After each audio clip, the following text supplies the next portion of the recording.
Watimo mosenya ne Tony Anel kama bende koma gi kome omakore e apisi achiel kama watiye. Mosenya Tony Anelka. Jo-Kenya ochiwo paro mopogore opogore kaluwore gi chenro mar sirikal matero jo-Kenya maonge tich to nigi lony e pinje ma oko.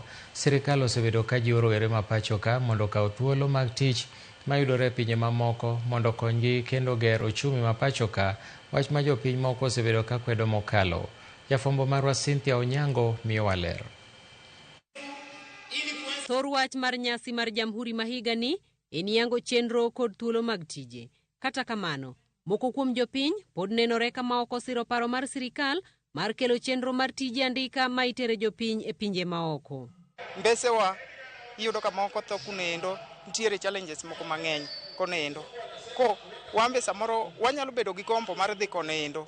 To kaluwore ga achiel ariyo moko ma waneno, wabedo gi samuoyo mar dhi konendo. Wewe umeenda pale technical umefanya kwa mfano civil engineering. Alafu unabwenda Qatar ama Saudi Arabia ukue house girl ama ukue watchman.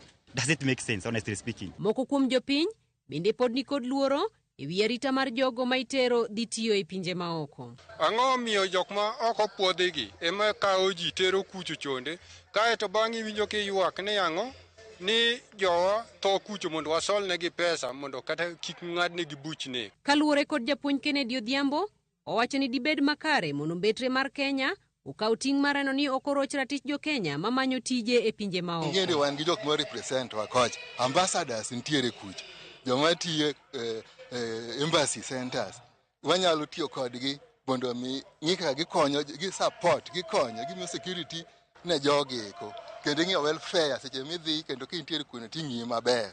To ne jo-Kenya mamoko, ma en chenro makare ma giwacho ni biro konyo jogo madang'ni kamanyo thuolo makamago.